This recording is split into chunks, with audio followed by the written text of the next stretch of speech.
Muy buenas tardes, miércoles 10 de enero, primer programa del año.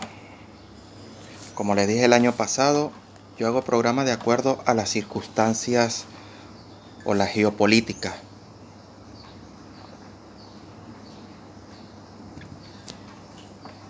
Lo que ocurrió ayer, vamos a empezar a hablar con lo que ocurrió o está ocurriendo en Ecuador.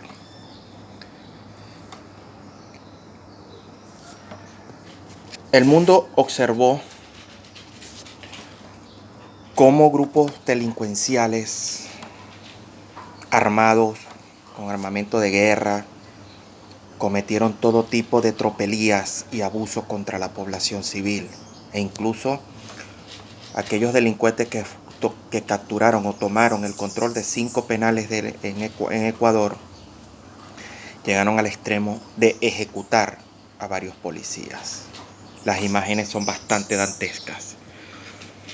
No tienen nada que envidiarle a las imágenes de cuando Hamás atacó el 7 de octubre del 2023 a la frontera con Gaza, donde mató a 1.200 israelíes y se llevó a 240 secuestrados o rehenes.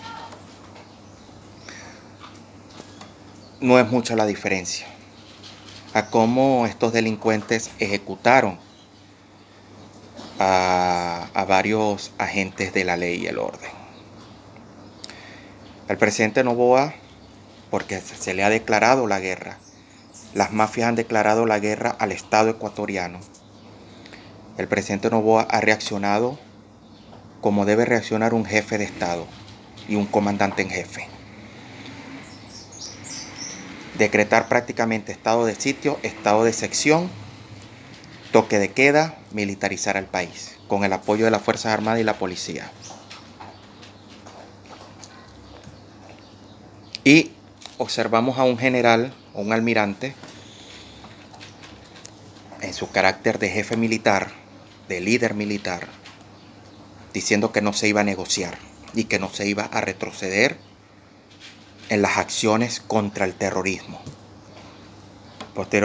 También se observó cómo el Congreso de la República apoyó la iniciativa del presidente y ha declarado una amnistía total hacia los militares y policías que hagan uso proporcionado o desproporcionado de la fuerza para contrarrestar las acciones de estos terroristas.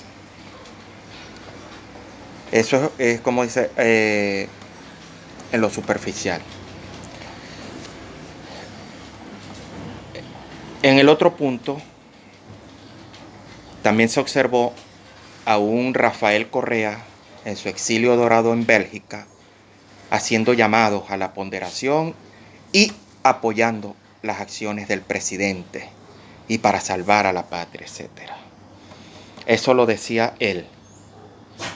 Pero el aparato propagandístico de la izquierda comunista, del crimen organizado transnacional, englobado en el Foro de Sao Paulo, Grupo de Puebla, entre otros, iniciaron una campaña por las redes sociales de que el caos en Ecuador era culpa de los gobiernos democráticos, que cuando estaba Rafael Correa eso no ocurría, que el neoliberalismo está destruyendo a Ecuador. Cosa parecida a lo que están haciendo con Argentina, que ya la campaña, eso se le llama en el jargón militar operaciones psicológicas para desmoralizar al enemigo.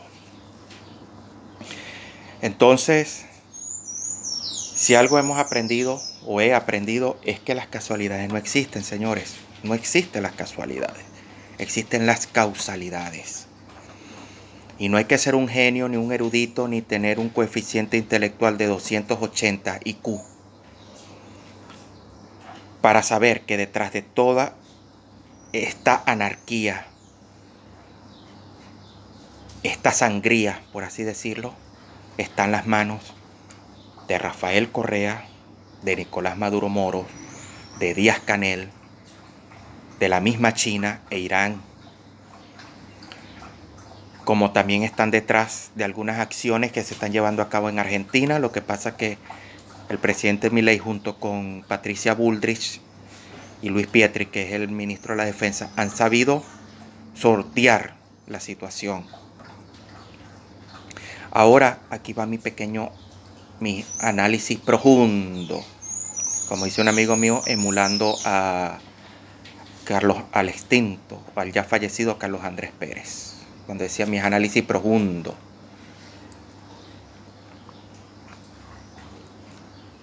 Y es que el 2024 no pinta nada bien. Lo dije, no pinta bien para Venezuela, pero tampoco pinta bien para la región y parece que ni para el mundo. Las fuerzas del mal, las fuerzas de la oscuridad agrupadas en la izquierda comunista del crimen organizado transnacional, están actuando.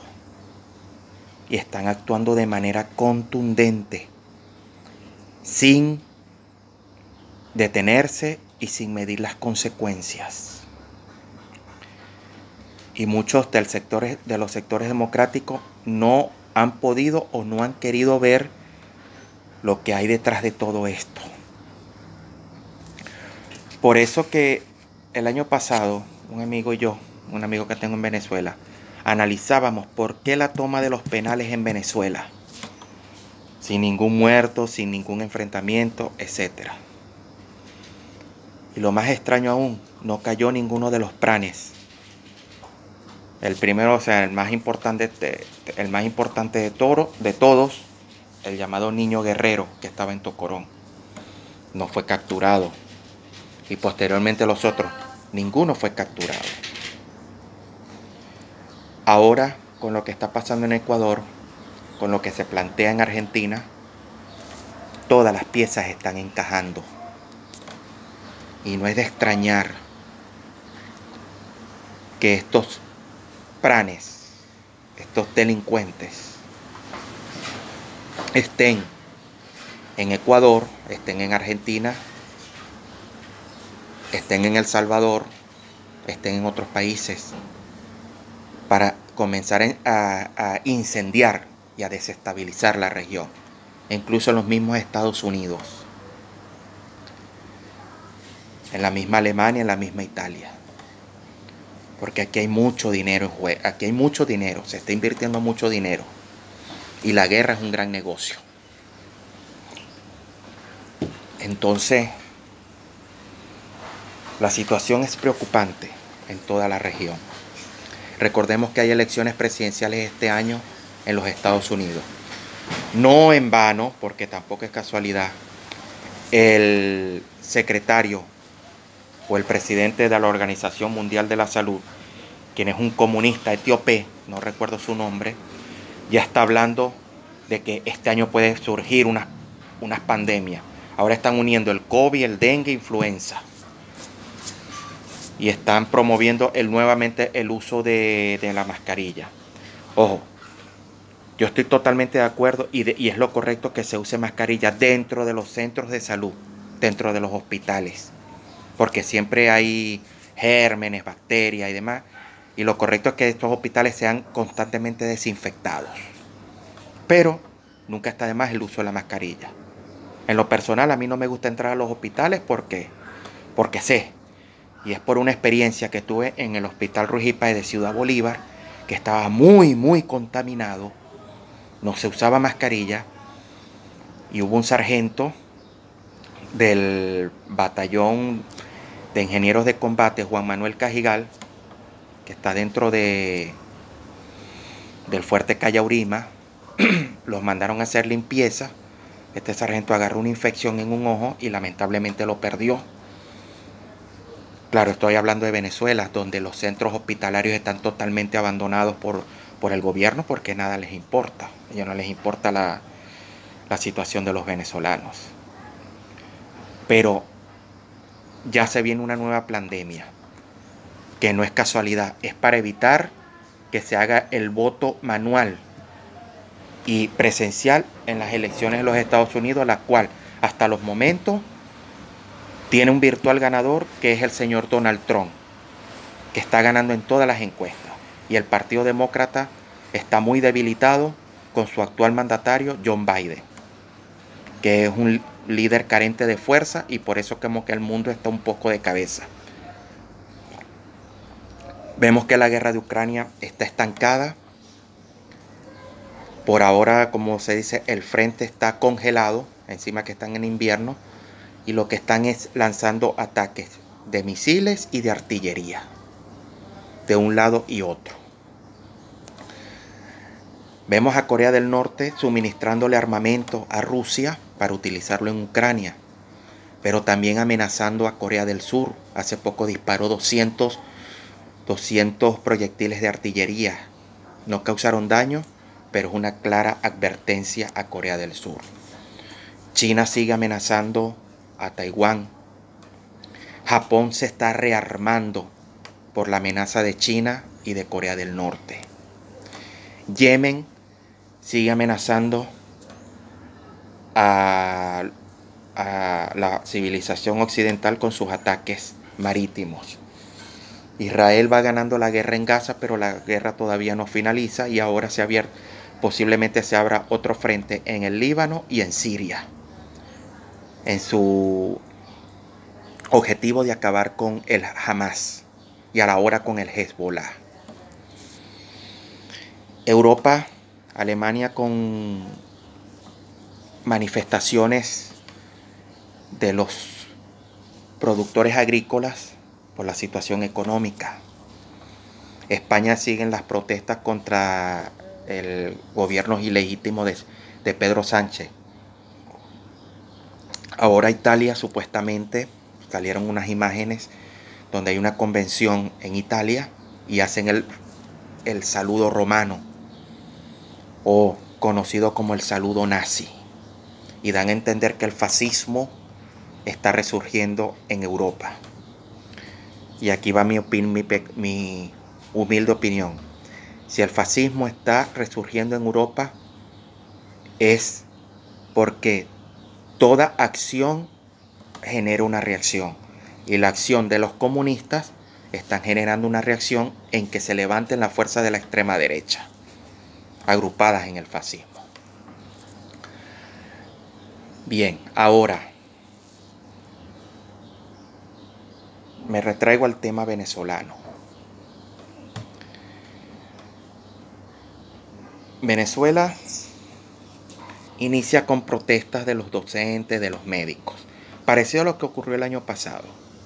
Muchos están diciendo, no, este es año electoral y Maduro va a soltar dinero. A Maduro no le importa las elecciones, la base electoral, no le importa, porque tiene las maquinitas del CNE que le fabrican los votos.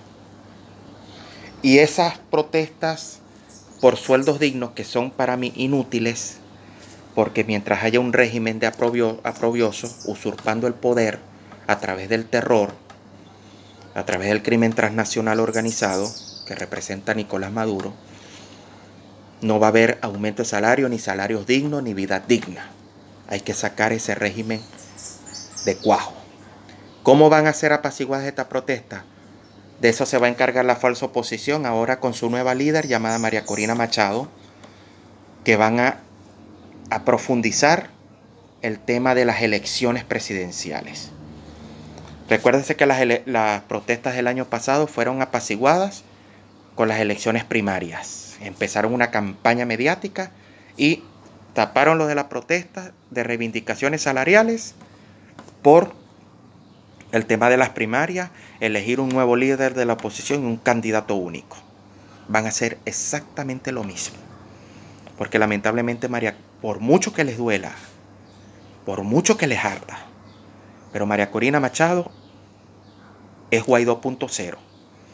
Simplemente hubo un cambio de figura. Ahora es la figura de una mujer, como la líder que a la final va a aceptar lo que diga el tirano. Ahora, hay otra teoría que se está manejando por allí, que yo no compro mucho, que es que se está hablando de una transición democrática y pacífica. Supóngase que esto sea verdad y que se dé esa mal llamada transición.